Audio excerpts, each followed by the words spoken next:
Hey, yo, my dog, you with me? Yes, sir. Hey, so we found your shoes that you mailed in to us. Yes, sir. What can you describe them for me, bro? I'm trying to make sure these yours. They're the 12s. They're black and blue. They're real small. At the back, they're my neighbor's shoes. They look real beat up. I told him I watch you all the time. I said if he can actually do something with these, I'm gonna send you back 10 pairs of shoes of my own. They're not like that, but I just wanted to see how well your work is. But he said he wanted them done. He gave me a pair of shoes. I told him I'd send them to him. But they're a pair of 12s. Yeah. Hey, what 10 shoes you gonna give them? No, I'm talking about you. I'm about to send you 10 pair of shoes if it's A1. Oh no, these motherfuckers here is man. These motherfuckers here is man is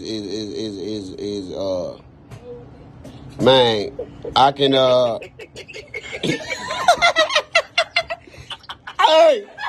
hey, bro. You got the whole shop rolling on these motherfuckers. I ain't even gonna lie to you. Them my neighbors. I told him, I said, Hey, bro. He was like, I want to see how well he do. I said, My nigga ain't no shoe left. Nigga, fuck. Nigga, damn. Nigga ain't no